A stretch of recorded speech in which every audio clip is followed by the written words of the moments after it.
Most men and women never fail suddenly. They fail slowly, quietly, one unnoticed day at a time, and by the time they realize what happened, their lives have already been decided. I want to show you how to stop that from happening to you. In this lesson, I'll reveal why most people fail not from lack of effort, but from lack of direction. You'll learn the hidden causes of failure that almost no one talks about: conformity, aimlessness, poor attitude, and the absence of a clear goal. More importantly, you'll see exactly how to rise above these traps and join the small minority who succeed. If you've ever felt like you're working hard but going nowhere, this message is for you. Because once you understand these truths, you can change the course of your life starting today. Think of the people you know. Some are intelligent, talented, and hardworking, yet their lives seem to go in circles. Others, with no more education, no more ability, seem to move steadily upward, always advancing, always secure. Why is that? What makes the difference? Most people never stop to ask this question. They assume success is a matter of luck or background, but it isn't. It comes down to choices anyone can make. And the tragic fact is, most people never make them. They conform, they drift, they live by habit instead of purpose. And so they fail, not because they wanted to, but because they never learned how not to. In the minutes ahead, we're going to uncover the real reasons why most people fail in life. We'll examine the tragic statistic that shows how few ever reach success. We'll talk about the strangest secret in the world, the one truth that explains both success and failure. We'll see why goals are essential, why attitude makes all the difference, and why persistence, service, and imagination are the foundation of every achievement. Along the way, I'll share examples, stories, and principles that will open your eyes to patterns you may never have noticed. And before we finish, you'll not only understand why most fail, you'll know how to join the few who succeed. So stay with me, because one idea you hear today could change the direction of your entire life. Now here's something most people completely miss. At the start of life, almost everyone believes they'll succeed. Ask a young man or woman at 25 what they expect from life, and you'll hear the same answer again and again. They expect to be successful, to build a good life, to reach their dreams. You'll see it in their eyes, the sparkle of ambition, the posture of confidence, the energy of youth. They're certain the years ahead will carry them upward. But here's the sobering truth. Out of 100 people who begin that way at age 25, by the time they reach 65, only 1 will be rich, 4 will be financially independent, 5 will still be working because they have to, and 54 will be broke, dependent on others for the necessities of life. 95 will have failed. Now think about what that really means. These 100 all started even, all filled with hope, all expecting to win. They weren't lazy, they weren't unintelligent, they weren't short on ambition. And yet 95 out of the 100 ended up failing to achieve the very thing they set out for. That is a tragedy so common we barely notice it anymore. But let me ask you, what happened? Where did the sparkle in their eyes go? What became of the plans, the intentions, the promises they made to themselves and their families? Why is it that so many, with every chance to succeed, end up disappointed? Here's the answer, and it may shock you. They failed because they never chose a definite destination. They drifted. They went along with the crowd. They did what others did without stopping to ask whether it made sense, whether it was right, whether it was leading them anywhere. And here's why that matters. When you drift, you don't just stand still. Life keeps moving, time keeps passing, and before long you've been carried far from where you wanted to be. And you arrive one day to find yourself stranded, broke, and bitter, not because you wanted to fail, but because you never steered your ship. Let me give you a picture. Imagine 2 ships leaving a harbor. One has a captain and a crew. Its course is charted, its destination fixed.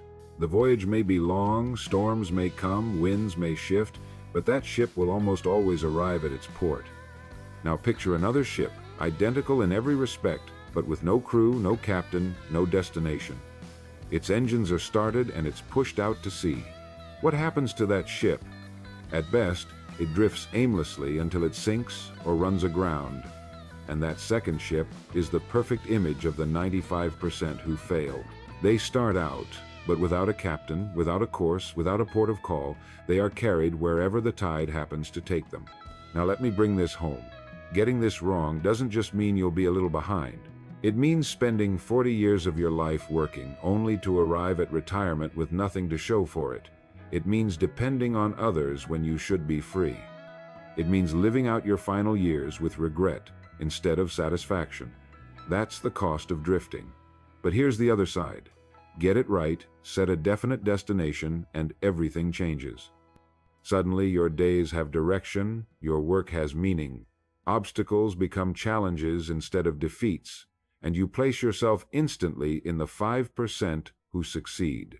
That's powerful enough on its own, but combine this realization with what I'm about to share next, and you'll see the real culprit that keeps people drifting when they could be steering. Because the opposite of courage in our society is not cowardice, it's conformity, and understanding that will change how you see everything. What I'm about to say may surprise you. The opposite of courage in our society is not cowardice, it is conformity. Cowardice is obvious, it announces itself. You can see it in the man who turns and runs from a challenge. But conformity is subtle, silent, and far more destructive, because it creeps in without anyone noticing, and by the time it has done its work, the years are gone. Conformity is nothing more than doing what everyone else is doing without stopping to ask why, and it explains more failure than any other single cause. People don't fail because they lack brains or talent or energy. They fail because they never stop to think. They simply look around, see what others are doing, and assume it must be the right thing. They follow the crowd, not realizing that the crowd is headed for disaster. Now think about how this begins. From the time we are children, we are taught to fit in, to follow instructions, to wait our turn. We are trained not to stand out too much, not to question too loudly, not to risk being different. School prepares us to memorize facts, to follow schedules, to obey bells, but rarely to think independently. Then we leave school and step into jobs where the pattern continues. We learn to do what is asked, to keep quiet, to wait for the weekend. And slowly, almost without knowing it, we settle into lives that look exactly like everyone else's working jobs we do not love, spending money we cannot afford, envying neighbors we do not even admire. And when you ask the average man why he works where he works, or why he lives the way he lives, he cannot give you a real answer. He says only, because that's what everyone does. That is conformity in its purest form. Now let me show you the stakes. Conformity feels safe in the moment. There is comfort in numbers, in moving with the herd. You don't have to risk criticism if you simply do what others do. But here is the deadly truth. By following the crowd, you inherit the crowd's results. And what are those results? Failure, disappointment, and regret. Remember, 95 out of 100 fail. If you conform, you guarantee that you will share their fate. On the other hand, the 5% who succeed almost always share one trait. They broke away from conformity. They dared to think differently. They set their own course. They chose independence over imitation. And because of that choice, they rose while others drifted. Let me put it plainly. To live by conformity is to surrender the one gift that makes you human. Your ability to think and to choose. The animals follow instinct. The crowd follows habit. But you and I have the capacity to direct our own minds, to decide for ourselves. The man who refuses to use that power is no better off than the ship without a captain, drifting until it crashes. And this is why I say, conformity is the great enemy. It robs people of their individuality, it blinds them to opportunity, it lulls them into complacency, and then one day they wake up at 65 realizing too late that they have lived someone else's life. So here's the challenge I put before you. Ask yourself, right now, am I living by my own direction, or am I merely conforming? Be honest. Do you go to work each day with purpose, or simply because everyone else does? Do you set your goals deliberately, or do you borrow them from society's expectations? Do you measure success by your own ideals, or by what the neighbors will think? These are not easy questions, but they are the questions that separate the 95 from the 5. And once you see conformity for what it is, the path becomes clear. If conformity is the problem, then independence of thought is the solution. If drifting is what causes failure, then deliberate thought is what creates success. And that brings us directly to the greatest discovery of my life, the strangest secret in the world, the truth that we become what we think about. And once you understand that secret, you'll see why most people fail and why a few succeed, as plainly as you see the difference between night and day. Here's the next part, and it changed everything for me when I first understood it. Every single thing you and I will ever accomplish, every failure we will ever endure, every twist and turn of our lives begins with thought. That is the law of thought, and it is as unyielding, as dependable, as inescapable as the law of gravity. We become what we think about. That statement may sound too simple to be true, yet it is the most profound discovery you and I will ever make. If our thoughts are dominated by fear, worry, resentment, and self-doubt, our lives will take on the shape of those very things. If our thoughts are filled with purpose, faith, expectancy, and vision, then our lives will grow into those very patterns. There is no exception. Life always reflects what is happening in the mind. Now let me set the stakes, because this is not a trivial point. A man who spends his days dwelling on failure, picturing disaster, expecting defeat, will in time walk right into the very conditions he imagines.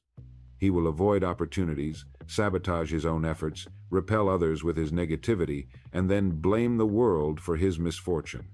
Another man, with no more talent and perhaps no more education, fills his mind instead with pictures of success, rehearses in his imagination the life he wants to live, believes that he is capable, and in time he finds doors opening, people responding, opportunities appearing.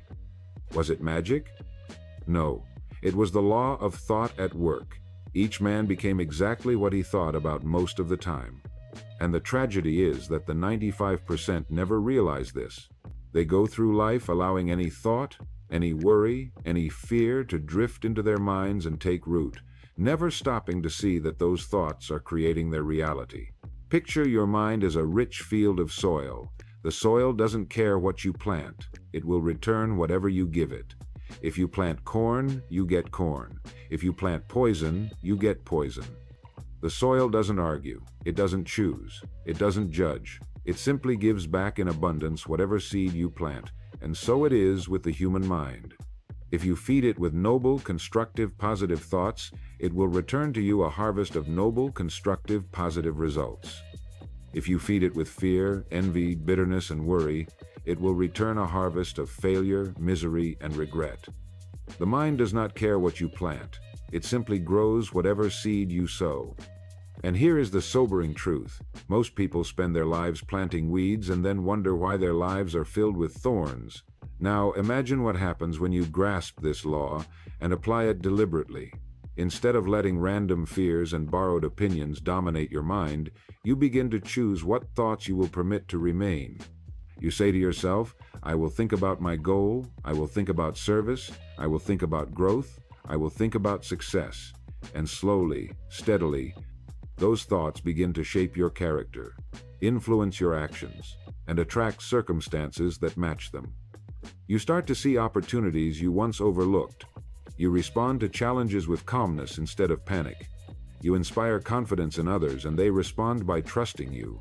And all of this began not with some outside stroke of luck, but with the simple discipline of guarding your thoughts. Now you might say, but Earl, can it really be that simple? Can thoughts alone shape a man's life? And my answer is yes, not because thoughts by themselves change the world, but because thoughts shape your actions, and your actions shape your destiny. Every invention, every business, every book, every masterpiece began first as an idea. Nothing is created in the outer world until it is first created in the inner world of thought. And the man who learns to govern his thoughts governs his life. The man who neglects this lives at the mercy of circumstance, blown here and there by the random winds of his own uncontrolled mind. So here is the great truth. We become what we think about. It is the strangest secret, and yet it is no secret at all, for it has been taught by philosophers, prophets, and poets for thousands of years. But because it is so simple, most people ignore it. They look for something more complicated, more mysterious, more hidden. But the truth is plain. Your life is what your thoughts make it. You are today the result of what you have been thinking all these years. And tomorrow, you will become what you begin thinking today. That is powerful enough on its own, but let's not stop here. Because if we are the result of our thoughts, then it means something else. Right now, this very moment, you are the sum total of the thoughts you have allowed to dominate your mind up to this point. And that leads us straight into the next truth, one that is sobering, yes, but also liberating beyond measure. Here is something that most people never pause to consider, and yet it explains their entire lives. You are today, at this very moment, the sum total of every thought you have allowed to dominate your mind up until now. Everything about you, your income, your work, your relationships, your reputation, your confidence or lack of it, is nothing more than the harvest of yesterday's thinking. And this is both sobering and liberating. Sobering because if we are dissatisfied with where we stand today, we must admit that it was our own thinking that brought us here. Liberating because if our present is the result of past thought, then our future will be the result of present thought. Which means that starting today, we can chart an entirely new course simply by changing the direction of our minds. Now, most people don't realize this. They go through life as if their circumstances were accidents, as if luck or chance or fate had written their story. When something goes wrong, they look for causes outside themselves, the economy, their boss, their parents, the government. Rarely do they stop to ask what role their own thinking has played. And because they never ask that question, they remain trapped. They repeat the same patterns year after year, never understanding that the jailer holding the key to their prison is their own uncontrolled mind. That is why 95 out of 100 fail. They never learn that success and failure are not determined out there in the world, but in here, in the mind, by the dominant thoughts they permit to remain. Think about how this works. If a man allows himself to dwell on fear, he becomes fearful. He shrinks from opportunity, hesitates to act, and in time he misses the very chances that could have changed his life. If he fills his mind with resentment and envy, he becomes bitter, unpleasant, and unattractive to others. And people, sensing that attitude, withdraw from him. If he lets worry and self-doubt take root, he becomes indecisive, paralyzed, unable to move forward, and so he stagnates. On the other hand, if that same man deliberately chooses thoughts of faith, of purpose, of service, of determination, he becomes confident, attractive, and unstoppable. He acts with boldness, persists when others quit, and in time he reaps rewards that others call lucky, though they were nothing but the natural result of his chosen thoughts. Here is a picture to hold on to. Imagine a sculptor at work on a block of marble. Every stroke of his chisel shapes the final statue. At first, the blows seem random, rough, without form. But over time, the figure emerges. Your dominant thoughts are like that sculptor's chisel. Day after day, stroke after stroke, they are shaping you. You may not see the form clearly yet, but it is being created. And eventually, the figure stands revealed, and it is nothing more or less than the image you have been holding in your mind. If you don't like the shape your life is taking, don't curse the marble. Change the chisel, change your thoughts. Now let me be clear, you cannot always control the first thought that enters your mind. Life will present worries, doubts, fears, temptations, but you always control the second thought. You decide whether to entertain it, to dwell on it, to let it take root, or to cast it aside. That choice, repeated hundreds of times a day, determines who you are becoming. And here is where the 5% separate themselves from the 95. The 95 drift, letting any thought settle, never questioning it, never challenging it. The 5% guard the gates of their minds like watchmen. They ask of every thought, does this serve my goal? Does this align with my purpose? And if it does not, they refuse it entry. Over time, that discipline transforms their character, their actions, and their destiny. So let me put the question to you directly. What thoughts are you allowing yourself to think each day? When you wake in the morning, do you rehearse your troubles, your debts, your fears? Or do you rehearse your goals, your gratitude, your opportunities? When you lie down at night, do you replay the day's frustrations, or do you envision tomorrow's victories? Because whether you realize it or not, those patterns are writing the script of your life, and that script will play out, faithfully, inevitably, in the years ahead. Now, if we become what we think about, and if our lives are the result of our dominant thoughts, then one question rises above all others. What do we want to become? What vision, what ideal is worthy of dominating our minds? And that leads us to the next great truth, the power of goals. Because thought without direction is like a powerful ship without a rudder. But once you fix a definite destination, your thoughts have focus, your energy has aim, and your life begins to move with purpose. Here is something most people never stop to realize. Without a goal, without a clear and definite aim, you are drifting. And drifting, no matter how hard you work, no matter how busy you keep yourself, will always lead to failure. Now think about this carefully. The world is full of men and women who are constantly in motion, always working, always rushing, always tired. Yet when you look closely, you see that their motion has no direction. They are like passengers on a train who never bothered to ask where the train was headed. They rise early, fight traffic, sit at their desks, shuffle papers, make phone calls, go through the motions. But when you ask them why they are doing what they are doing, where it is leading, what they intend to accomplish, they have no answer. They mistake activity for achievement, busyness for progress. And at the end of years of such living, they wake up to find they have gone nowhere. That is the fate of the 95%. Now picture once again the ship leaving harbor. One ship has a captain, a chart, a destination. That ship will reach port with certainty. Storms may blow, winds may shift, but with adjustments it will arrive. Another ship is launched with no destination, no chart, no captain. The engines are started and it is pushed out to sea. Where does it go? Nowhere. It drifts until it wrecks. That second ship is the perfect symbol of the man or woman without a goal. The human mind, like the ship, is a marvelous mechanism, capable of great voyages, great accomplishments. But without a captain, without a clear purpose, it drifts. And drifting is the same as failing. Now let me show you why this matters so much.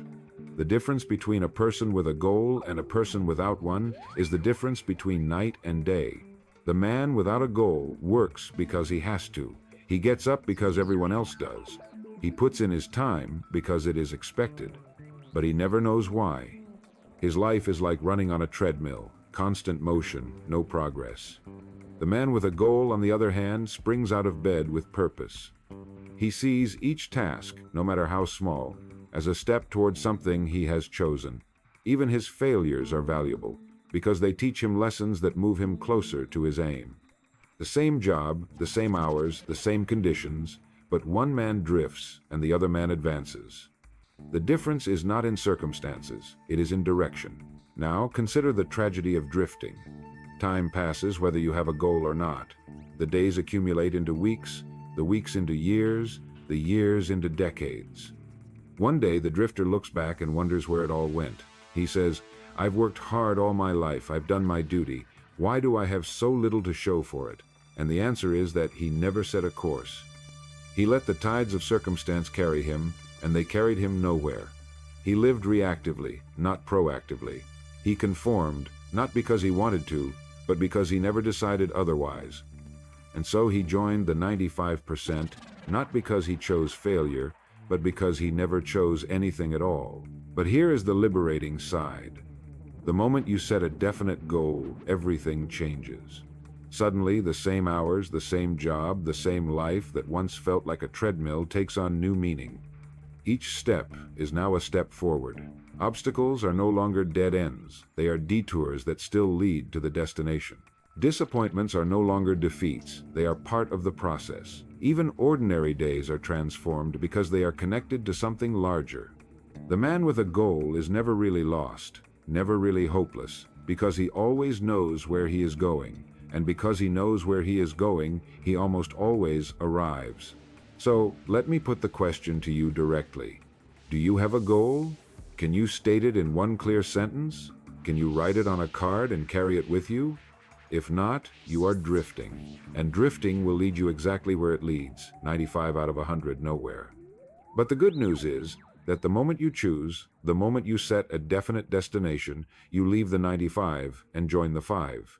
You step from the crowd of drifters into the company of those who know where they are going, and that single decision can alter the entire course of your life. And this brings us naturally to the next question. If drifting is fatal and a goal is essential, then what kind of goal should we set? Because not every goal is worthy of our lives. Some goals lead to emptiness, even when achieved. Some goals are borrowed from others, chosen to impress or to conform. but there is a kind of goal that transforms life, that gives it meaning, that makes success inevitable. And that is what we must uncover next: the power of a worthy ideal. Here's something most people never discover, and it explains why even among those who set goals, so many still end up dissatisfied. It is not enough to have a goal. You must have the right kind of goal, a worthy goal, one that is big enough, meaningful enough, and noble enough to give shape and direction to your life. You see, success is not simply the reaching of a destination, not merely the piling up of money, or the gaining of status, or the collecting of possessions. True success is the progressive realization of a worthy ideal. Let me repeat that, because it is the clearest definition of success I have ever found. Success is the progressive realization of a worthy ideal. Not the arrival, not the trophy, not the applause, but the steady movement towards something that you have deliberately chosen as worthwhile. Now think of the contrast. One man sets as his goal nothing more than to make as much money as possible. He may achieve it, he may pile up a fortune. But if that goal was borrowed, if it was chosen only because others expected it, or because he thought it would impress, he will one day find it empty. Another man sets as his goal to be the best teacher he can be, because teaching is what he loves and what he believes in. He may never be wealthy by the world's standards, but if he is moving each day toward that ideal, then he is already successful. A mother who deliberately chooses to raise her children with care and devotion, a craftsman who chooses to master his trade, an artist who dedicates himself to his work, a farmer who commits to producing the best crops he can, each one, by progressively realizing a worthy ideal, is a success. The tragedy is that most people never choose a goal at all, and even among those who do, most choose unworthy goals. They choose based on what others will think, or what seems popular, or what promises quick reward. They chase status symbols, possessions, fleeting pleasures, and when they achieve them, they feel the same emptiness as before, sometimes worse. Because nothing is more hollow than reaching a goal that was unworthy to begin with.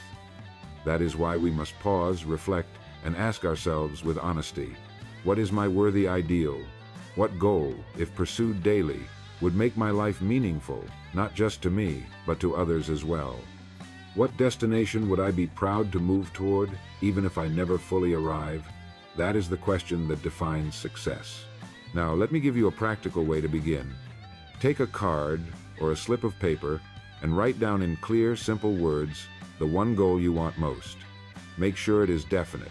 Make sure it is worthy. Then carry it with you. Look at it often. Let it dominate your thoughts. Let it guide your decisions. Each time a choice appears, ask, does this move me closer to my goal or further away? If closer, do it. If further, don't. That single practice, if followed faithfully, can change your life. Because it brings clarity where most live in confusion. It gives direction where most drift. It connects your daily actions to your larger purpose. Now let's be clear. Worthy ideals do not have to be grand in the eyes of the world. They do not have to be celebrated or applauded. They only have to be worthy in your eyes, in your conscience, in your heart. The world may laugh. The crowd may not understand. But the crowd fails. You are not aiming to please the 95%, you are aiming to join the 5. And the 5 are those who live deliberately, who choose their own goals, who pursue their own ideals, regardless of fashion or opinion. That is the freedom of success. And here is the beautiful truth. The very moment you set a worthy goal and begin moving toward it, you are already successful. Not when you arrive, not when you have proof, not when others approve, but the very moment you begin. Because success is the progressive realization of a worthy ideal. And once you grasp that, you can live in success every day of your life. But goals alone are not enough. You can have the clearest map, the finest ship, the most accurate compass, and still fail to reach port if your attitude is wrong. Because attitude is the determining factor in every human life. It is the filter through which we see the world, and the mirror that reflects back to us what we project. And that brings us to the next great truth, the magic word attitude. Here is a principle so powerful, so all-encompassing, that once you truly see it, you'll never again wonder why your life unfolds the way it does. Life is a mirror, and it reflects back to us not what we want, not what we hope for, not what we merely say, but what we truly are, expressed in our attitude. Attitude is the most important word in success. It is the position of mind that shapes our actions, our words, our tone, our very presence, and the world, like a faithful mirror, simply reflects it all back to us. If you carry a sour, negative, critical attitude, life will seem sour, negative, and critical in return. If you carry a cheerful, expectant, constructive attitude, life will begin to hand you opportunities, allies, and results that mirror that outlook. You see, the world has no choice but to treat us as we treat it, for people respond to us the way we first respond to them. Now let me show you how this plays out in real life. I once knew of a couple who retired and moved to a sunny part of the country they had dreamed of living in for years. The husband enjoyed the move, but after several months the wife grew restless and unhappy. She complained that the people in the community were cold, unfriendly, and distant. She wanted to return home, back to the town they had left behind. The husband was puzzled because he found the people pleasant enough. One day a neighbor quietly explained the difference. "Your wife has stayed inside, waiting for others to reach out. She hasn't gone to them. She hasn't smiled first, she hasn't shown interest. She has waited, and so they assume she prefers to be left alone." In other words, the community was only reflecting her attitude back to her. Her disappointment wasn't a result of their coldness. It was the echo of her own reserve. Think of what this means. Your environment, your job, your relationships, they are mirrors of your own attitude. If you want to know what kind of attitude you are projecting, just look at the responses you're getting. Are people warm and open with you? Chances are you are projecting warmth and openness yourself. Are people distant, defensive, indifferent? Then perhaps that is what you are unconsciously projecting. This mirror never lies. It always reflects you back to yourself. And here is the danger. Most people never stop to connect the dots. They move through life blaming others, blaming circumstances, never realizing that what they're receiving is only what they're projecting. A poor attitude can cost a man his job, his promotion, his friendships, even his marriage. A good attitude, on the other hand, can transform even the most ordinary job into a gateway to success, because people are drawn to those who radiate positivity. Employers notice them, opportunities come their way, doors swing open. Success, in this sense, is not so much something you chase, it is something you attract by the attitude you carry. Now let's be practical. Attitude is not something you can fake for long. You cannot simply paste on a smile and hope the world believes it. True attitude is what you genuinely hold within, and it inevitably shows itself in your words, your tone, your actions, your habits. But here is the good news. Attitude is also something you can shape. It is not fixed. It is a habit of thought, and like any habit, it can be changed, improved, strengthened. You can decide each morning what kind of attitude you will carry into the day, and if you hold to it, the mirror of life will soon reflect it back. So remember this. Life doesn't hand you good days or bad days at random. Life hands you back the reflection of the attitude you chose. That's why two people can walk into the same room and have entirely different experiences. One sees only problems, the other sees possibilities. One complains, the other gives thanks. And each one leaves confirmed in what they already believed. The world didn't change, their attitudes did. And that brings us to the practical challenge. How do we build and maintain the kind of attitude that guarantees success? Because it isn't enough just to know the principle. We must live it. We must cultivate gratitude, expectancy, and enthusiasm until they become second nature. And that is exactly where we'll go next.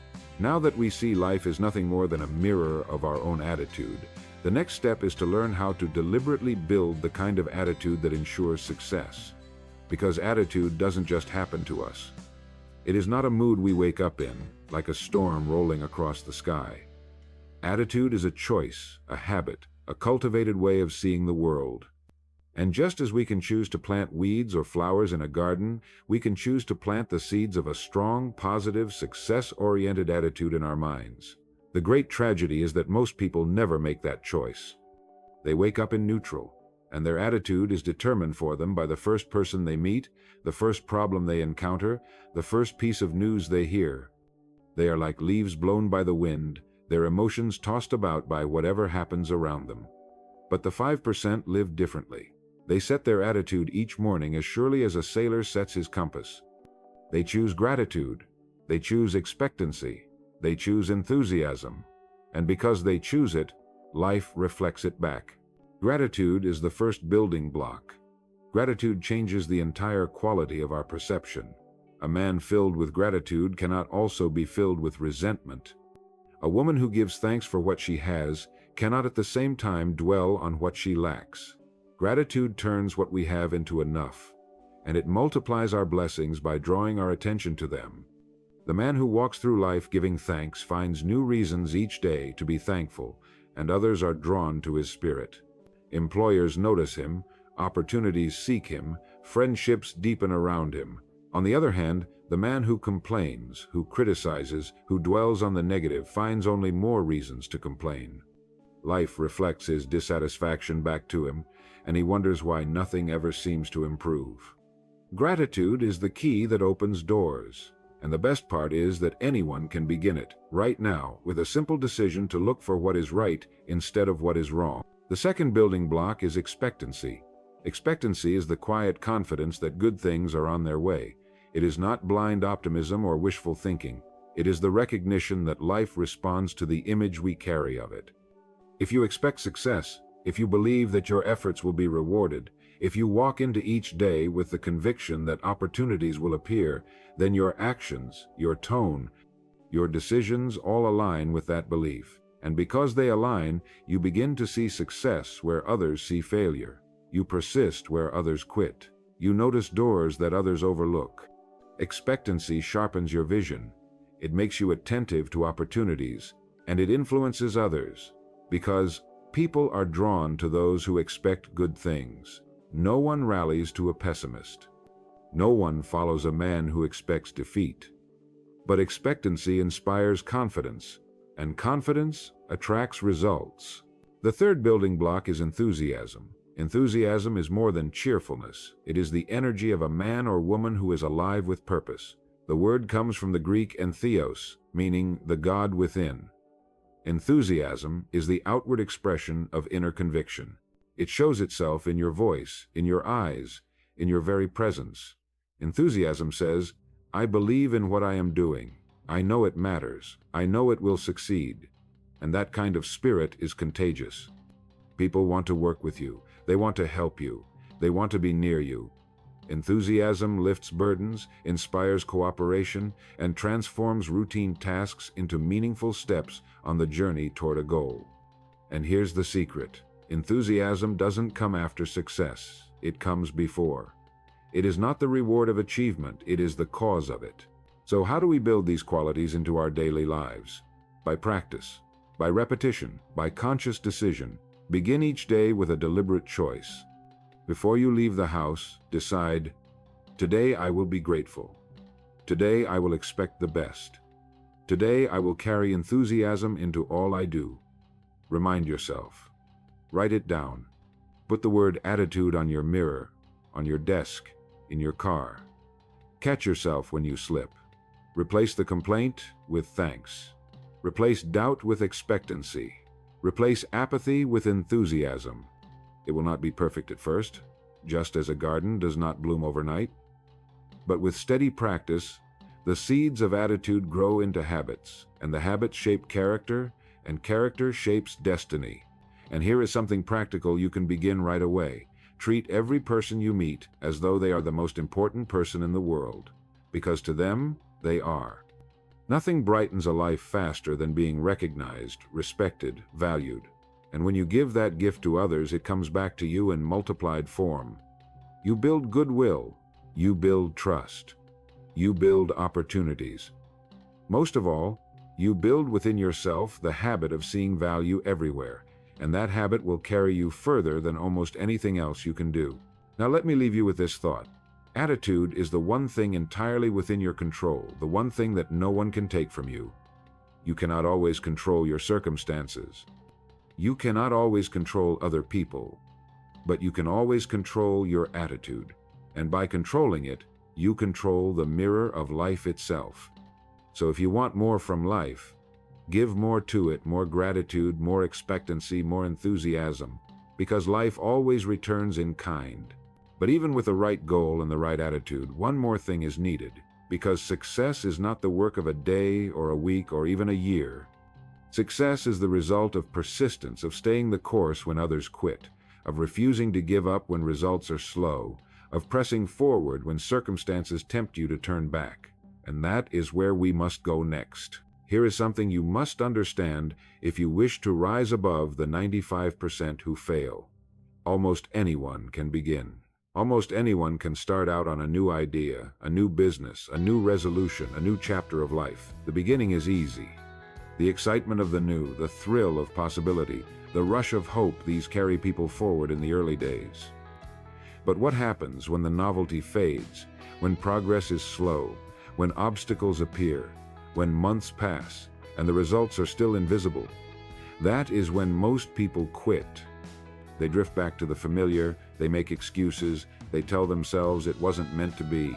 And that is why persistence is the rarest quality of all. It is the ability to continue moving forward long after the excitement has cooled, long after others have dropped away, long after the path has grown difficult and uncertain. Think of a farmer planting seed in spring. He tills the soil, plants the seed, covers it over, and waits. For weeks, the field looks empty. The careless man may grow impatient and say, "Nothing is happening, the seed is dead." He may abandon the field or plow it under or simply stop caring for it. But the wise farmer knows better. He knows that growth begins unseen, beneath the surface, and that patience and persistence are required before the green shoots appear. And so he tends the field day after day, watering, protecting, waiting. Then one morning the first tender sprouts break through, and in time the harvest arrives in abundance. So it is with every worthy goal. The seed of action must be planted, tended, persisted in, often for long seasons before results appear. And those who quit too soon never see the harvest that was waiting just beyond their patience. Now let me show you the difference this makes. The 95% begin, but do not continue. They take up new hobbies, new jobs, new plans, but abandon them at the first sign of difficulty. Their lives are littered with half-finished projects, broken resolutions, and unrealized dreams. The 5%, on the other hand, persist. They understand that nothing worthwhile is accomplished overnight. They are willing to endure the slow days, the silent months, the times when nothing seems to be happening. They keep faith with their goal, keep moving forward, keep watering the seed. And because time rewards persistence, they are eventually rewarded with results so great that others call them lucky or gifted, when in truth they were simply persistent.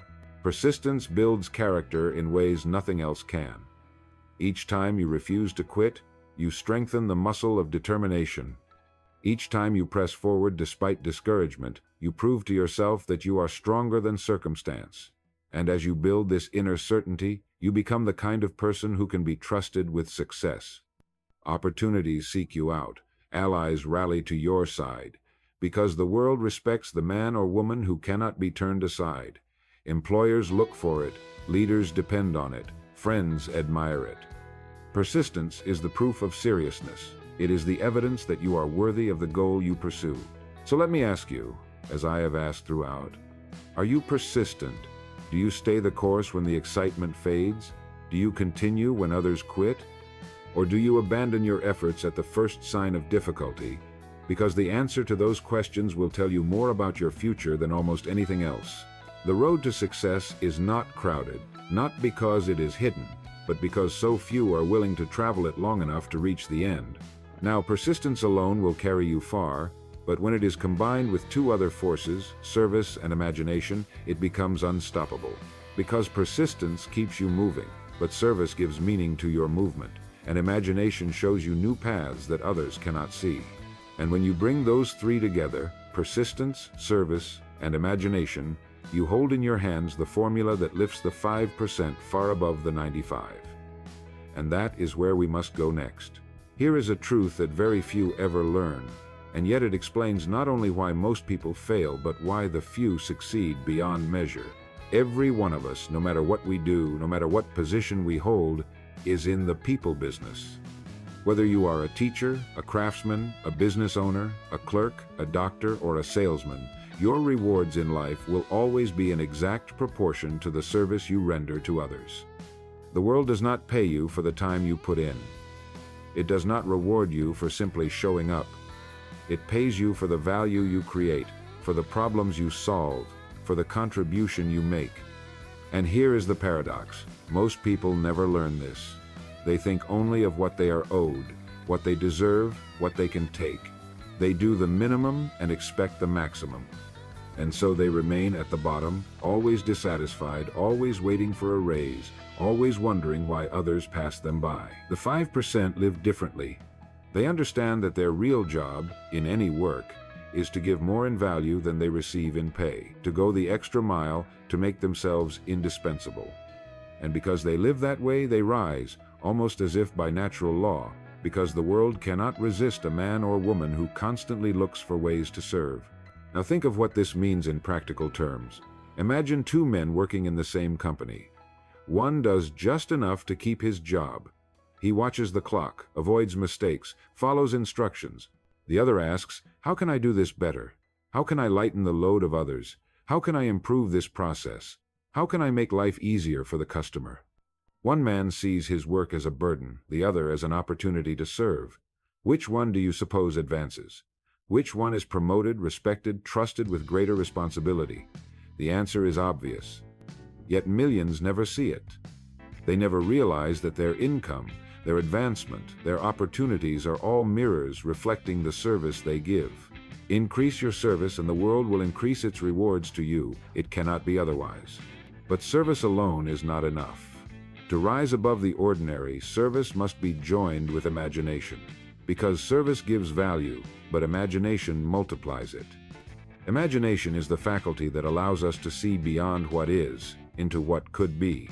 It is the ability to picture improvements, to envision possibilities, to dream up new ways of doing old things.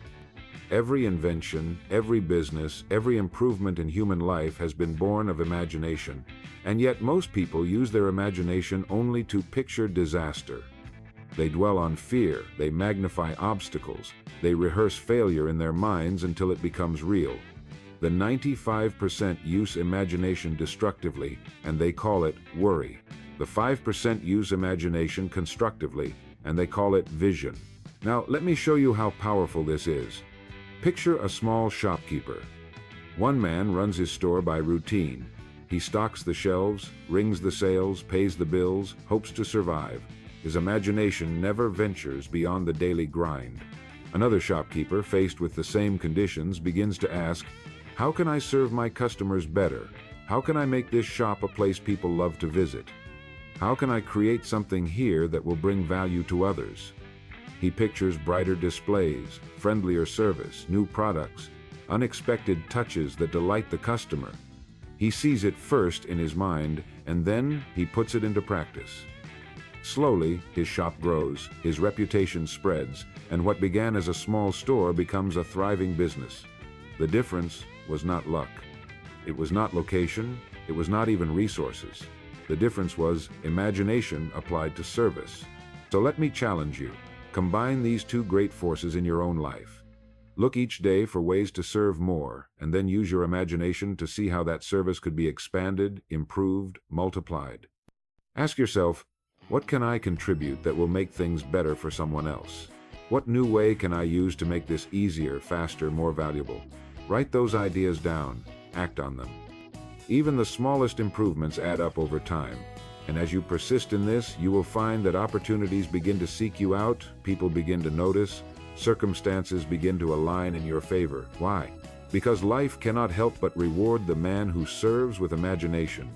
And when you combine these qualities, persistence, service, and imagination, you become unstoppable. Persistence keeps you moving when the road is long. Service ensures that your movement benefits others and brings reward.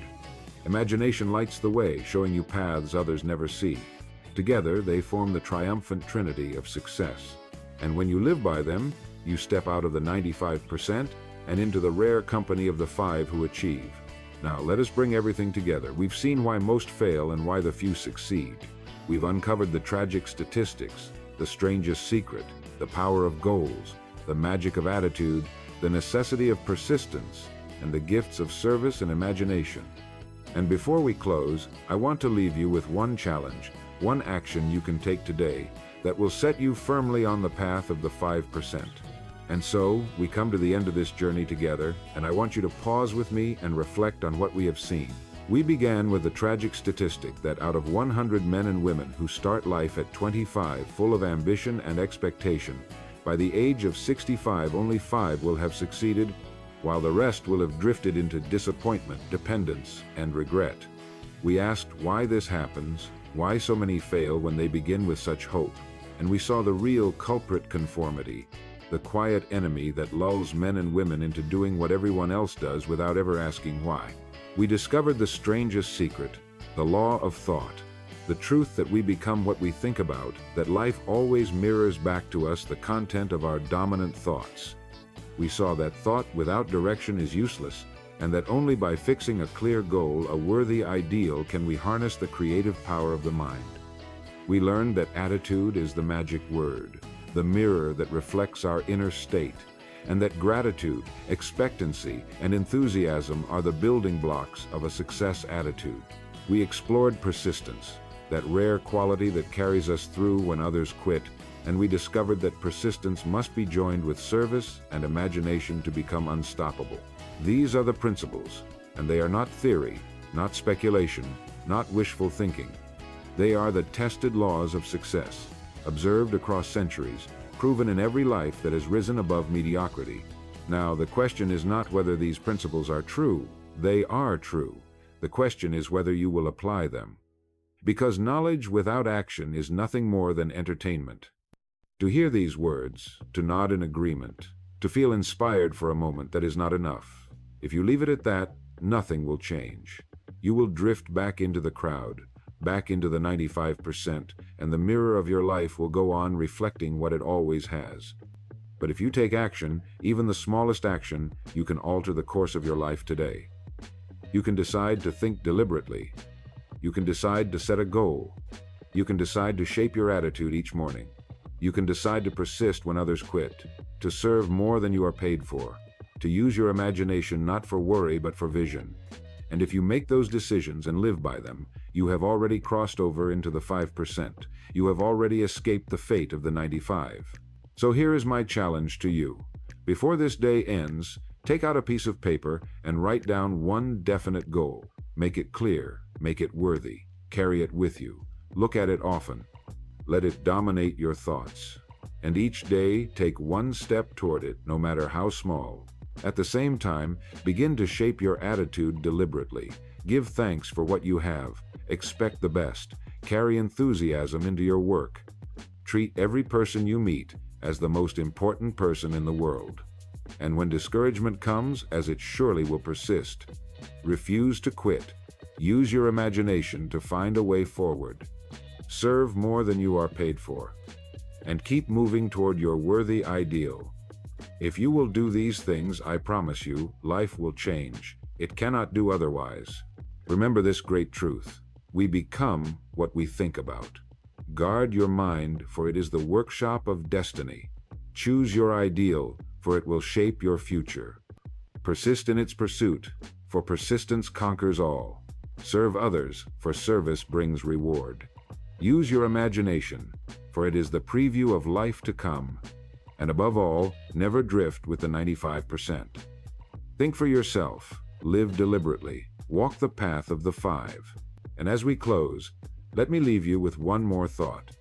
You've now seen why most people fail in life, but knowing why they fail is only the beginning. The real question is, will you now act on what you've learned, or will you let it slip away?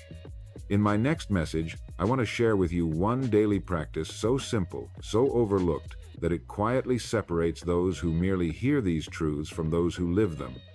It is the bridge between knowing and doing, between drifting and achieving. You won't want to miss it. So, before you move on, take action. Write down your goal. Begin today. Because today is the only day you truly have, and the decisions you make today will determine where you stand tomorrow.